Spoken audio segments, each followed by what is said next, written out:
Hey girl, welcome back to Glam Life by Meg, where I teach you how to efficiently and glamorously live your very best life. Say hi in the comments if you're new here. It's nice to virtually meet you. Before we get to the good stuff, make sure to like, comment, and subscribe for more videos like this. And don't forget to ring that bell so that you can be notified every single time that I post a video. Today, we are doing a deep clean and reorganization of my refrigerator and freezer. There are a few steps to this process. First of all, do this one at a time. Don't remove everything from the freezer and refrigerator at the same time. You want to minimize the amount of time that your perishable food is outside of the fridge or freezer. So, step one, remove all of the items from the fridge. All of them. Be quick about it, get them all out.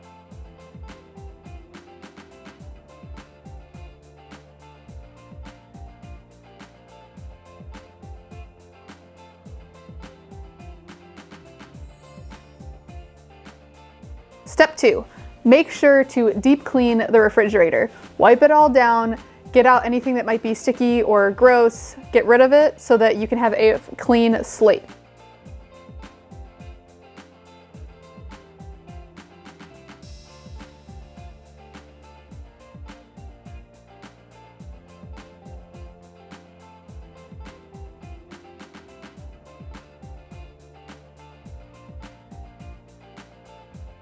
All right, you cleaned quickly, like a little ninja. Now that you've quickly cleaned it out, you can divide everything by category and reorganize. I have these amazing bins that my Secret Santa gave me. Thank you so much. I love them and I use them daily. I'm sure you can find something similar on Amazon. These are awesome. I also utilize my label maker to label the different categories such as dairy, such as veggies, meats, anything like that. That's super awesome. When you are putting these items back in the refrigerator in their proper bins or in their proper sections, it's important to put the stuff that is expiring first in the front so that you use it. If you have 3 bags of cheese, make sure to put the one that's expiring first in the front or the one that's already open in the front so that you know to use that first. Helpful hint, make sure to put any leftovers that you have at eye level or as close to eye level as possible and label them. Eat this first so that you know that these are things that need to be eaten first so that you can make sure to minimize food waste. Wasting food is not a vibe. Not a vibe. To preserve certain foods longer, it's really important to utilize those drawers that have the little switches in your fridge. You can do high humidity, low humidity. Make sure to put your lettuce on high humidity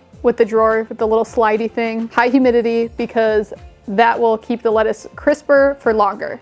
You can utilize your label maker. This is great because then you know exactly where to put everything when you come back from the grocery store. You can easily just file everything in. If you don't have a household label maker, get on it. You need one. Don't forget to check your dates when you are putting everything back in the fridge. You don't want to put anything that's expired back in there. This is the time to get rid of all that nastiness. You should be doing this probably around once a month so that you can clear everything out. Once you set up this system, it will minimize food waste so that you won't have to clean out your fridge quite as often. Make sure to answer the question of the day in the comment section below.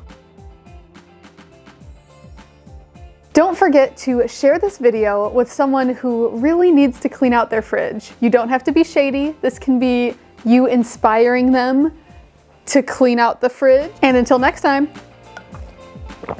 stay hydrated, sis. If you want to stay hydrated like me, you can use the code GLAMLIFE10 at checkout at hydrojug.com to get 10% off your entire order. Get it rolling in there. I don't need to say get it rolling. I always say get it rolling. It's so weird. Like, where am I rolling? On like, the river. Rolling. Rolling, Rolling. rolling on the river. Do do do do do do do do do do do do do do.